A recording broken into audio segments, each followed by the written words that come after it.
Assalamualaikum warahmatullahi wabarakatuh. Apa kabar semuanya? Di video kali ini, saya akan menjelaskan tentang model pembelajaran inquiry. Kalian tahu model pembelajaran yang membuat siswa berpikir sistematis?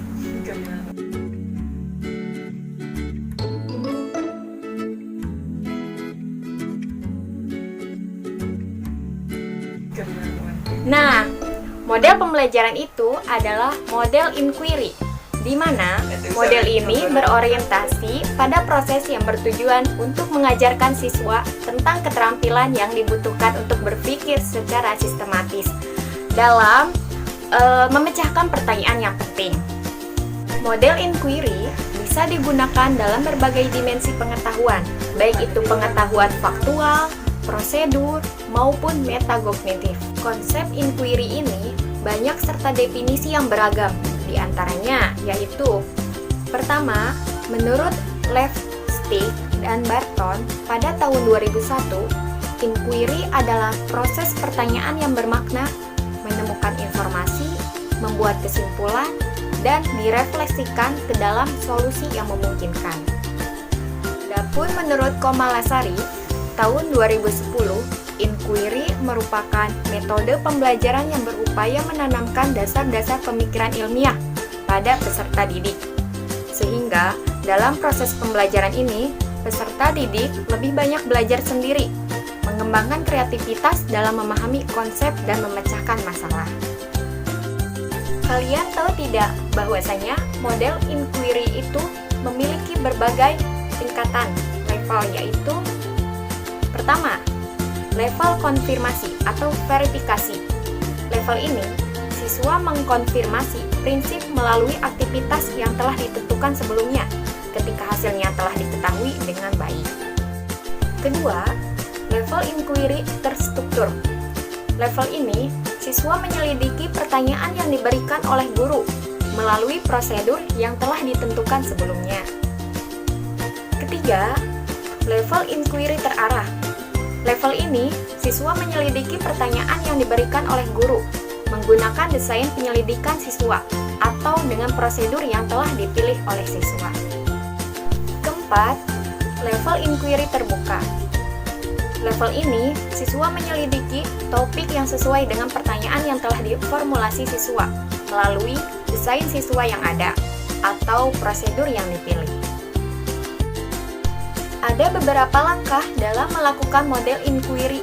Berikut ini langkah-langkahnya. Pertama, mengidentifikasi pertanyaan yang disajikan atau diberikan mengidentifikasi. Kedua, membuat hipotesis. Siswa harus membuat hipotesis sebelum mengumpulkan dan menganalisis data apapun. Ketiga, mengumpulkan data. Siswa mengumpulkan data yang sesuai dengan masalah atau pertanyaan yang diberikan. 4. Menilai hipotesis atau analisis data. Siswa menganalisis data yang telah dikumpulkan untuk ditentukan apakah data tersebut mendukung hipotesisnya atau tidak. 5. Mengeneralisasi hasil temuan. Dalam langkah ini termasuk juga membuat kesimpulan tentang sudut pandang identifikasi melalui penemuan dan penjelajahan. Nah, sebelum guru mengajar dengan model inquiry, ada beberapa hal yang harus diperhatikan, yaitu: pertama, menemukan level inquiry. Kedua, membuat atau membantu untuk membuat pertanyaan ataupun masalah inquiry yang bagus. 3. Memastikan bahwa konten sesuai dengan model inquiry. Terakhir, menemukan aksesibilitas dari data yang dibutuhkan untuk analisis. Adapun kelebihan dan kekurangan pembelajaran model inquiry ini, menurut Hanafiyah pada tahun 2009, halaman 78. Di antaranya, kelebihan dari metode inquiry: pertama, membantu peserta didik untuk mengembangkan kesiapan serta penguasaan keterampilan dalam proses kognitif. Kedua, peserta didik memperoleh pengetahuan secara individual sehingga dapat dimengerti dan mengendap dalam pikirannya. 3. Dapat membangkitkan motivasi dan gairah belajar peserta didik untuk belajar lebih giat lagi.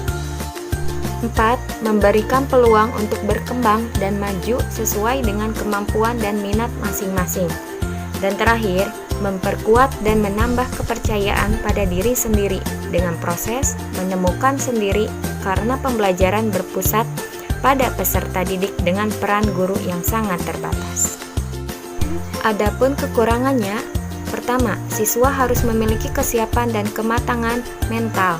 Siswa harus berani dan berkeinginan untuk mengetahui keadaan sekitarnya dengan baik.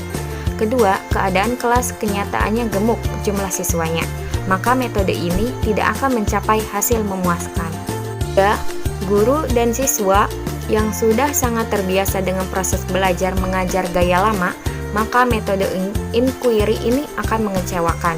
Terakhir, ada kritik bahwa proses dalam metode inquiry terlalu mementingkan proses pengertiannya saja, kurangnya memperhatikan perkembangan sikap dan keterampilan bagi siswa. Bagaimana? Apakah kalian sudah mengetahui apa itu pembelajaran inquiry? Mungkin hanya ini yang dapat saya sampaikan. Jika ingin mengetahui lebih dalam lagi mengenai pembelajaran inquiry, kalian bisa membaca, melihat di media sosial yang sekarang sudah canggih untuk menambah wawasan kita semua. Misalnya melihat materi di YouTube dan sebagainya. Cukup sekian pemaparan dari saya. Wabillahi taufiq wal hidayah. Wassalamualaikum warahmatullahi wabarakatuh.